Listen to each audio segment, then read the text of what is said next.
Today we continue to chip away at the many Johnnie Walker offerings, having covered the black, the red, the double black, gold reserve, and the green. Now, it's on to their next age statement blended Scotch. That's the 18-year, the oldest age statement Scotch in their core range. But is the oldest the best? Let's find out, shall we?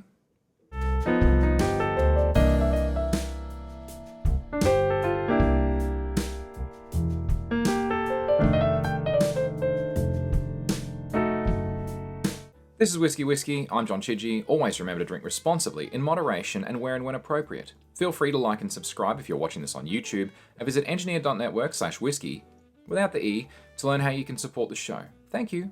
As I mentioned when I reviewed the Gold Reserve, the Platinum Label 18-year was introduced into travel retail in 2011 to replace the Gold Label 18-year, sometimes released under the sub-label Centenary Blend.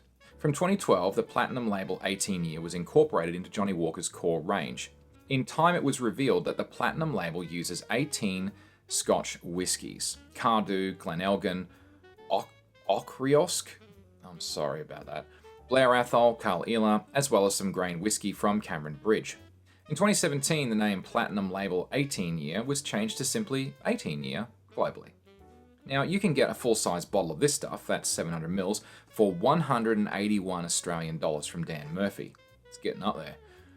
It has an 18-year age statement, obviously. It has a 40% ABV, and it's both chill-filtered and it's also coloured because Johnnie Walker. It's considered to be one of their core range whiskies. Now, their website describes the 18-year like this: intensely rich, perfectly balanced Scotch whiskey, neat or on the rocks. I wouldn't do that. You can if you want. Made using hand-picked casks that have matured for at least 18 years, contributing a layer of complex flavour. Okay, sure thing. And here's another thing. Hand-picked casks. If a human being is picking the casks, then surely they're all hand-picked. Right? Aren't they? Here's the hands and you pick it. Whatever. Okay, the Johnnie Walker tasting notes from their website are as follows. The colour is a deep golden colour that's burnished in the light. It's burnished in the light, is it? Oh, sure. Ay. On the nose, stewed fruit and malty cereal, a sweet character balanced with smokiness. On the palate, notes of citrus and fragrant almonds with a warm vanilla and a hint of tropical tangerines. Sounds interesting. And the finish, long, sumptuous finish. I love me a good sumptuous finish. Okay.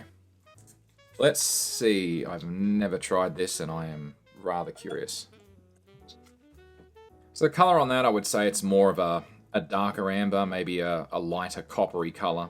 But it is coloured, so, again, I don't like spending much time on it. The legs are running a little bit slower, which is nice. But honestly, there's a lot that are just it's not sticking to the wall exactly of the glass. As I always say, it's chill filtered though, so how much is that going to tell us? What really matters is how it tastes. Anyway, let's see what we got on the nose. Hello. Getting the smokiness on the nose, definitely. I can smell the grain. She's a wee bit grainy, but that's okay. Yeah, I'm just trying to pick that fruit. It's almost like a red apple. A little bit nutty, actually. Maybe a hazelnut or something, I don't know. Alright, let's see what this tastes like. Well. That is super smooth. It's like a creamy slick sliding through your mouth in a good way. It's not bad. Not in a bad way at all. This is the smoothest Johnnie Walker I've tried so far. Honestly, I'm not getting burned from it. Like, hardly any. Oh, okay, I'm just getting a little bit now as it's passing into the finish, but funnily enough, just on the middle of my tongue, on my palate. Gosh, that's kind of nice. There's practically no burn to this. It's crazy.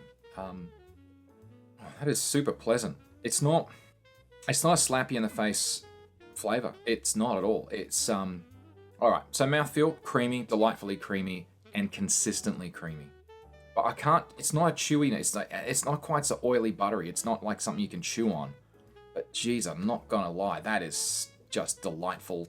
Just washing around your mouth. It just really is quite good. Like, it's super slick, super smooth, and crikey, that's all right, eh?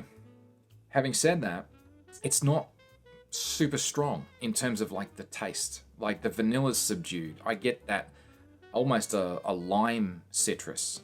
You know, it's not orange or lemon. It's more of a lime. And the vanilla's subdued. And yeah, they talk about almonds. I'm not, maybe almonds. It certainly is a sort of a nuttiness, but that's also very subdued. And they talk about tangerines. I don't know about that. It's confusing, actually. There's nothing that's really. It's not grabbing me with like this is like strong vanilla, strong honey, strong toffee. None of that. None of that at all.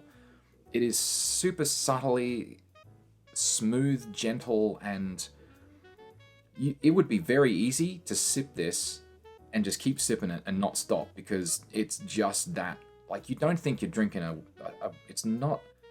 it's not something that makes you want to slow down. It makes you want to keep going back for more because there's nothing. It's not that there's nothing to it. It's, like I said, this is confusing. It's confusing in a good way.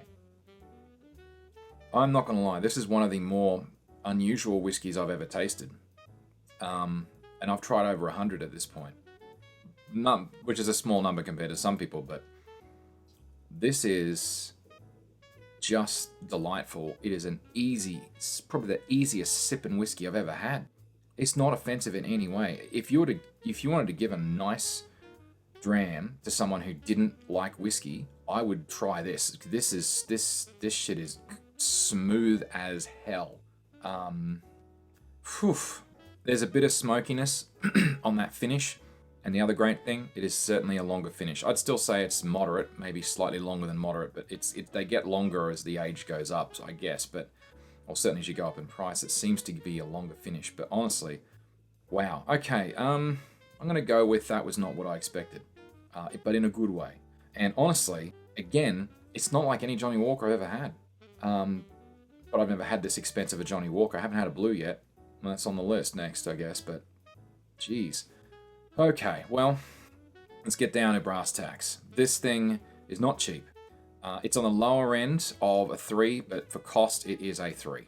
You're stretching the budget a bit with this puppy, which is kind of a shame because I don't mind it at all. And for the quality, there is no question it is a 3. Absolutely a 3. Don't need to think about it. The problem I have with giving it a 4, though, is I don't think I can give it a 4, simply because it makes me smile. It is pleasant. I would say it's super pleasant. But is it something that's making me giggle? And could I enjoy this slowly? I don't think I could enjoy this slowly because I want to keep going back to it because it's just so easy to drink. And that's not always a good thing. In fact, depends on the mood you're in. No, I can't give this a 4. But geez, it's still bloody good. And honestly, it's a high 3. And that makes it overall. Unfortunately, because of the price, it makes it a yellow. And the problem with yellow is, it's okay to have a few bottles in that category for something different, and this sure is different. And again, I would say if you've got someone who doesn't like Scotch whiskey or whiskey at all, this is probably a safe bet to give them as something that will be just delightfully inoffensive and shows them just how smooth and pleasant a whiskey can be. That's kind of amazing. And honestly, thank you for that, Johnnie Walker. I do not mind this at all. So the 18-year, thumbs up. And with that, cheers. See you next time.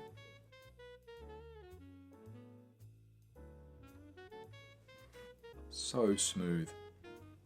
My God. That's something else.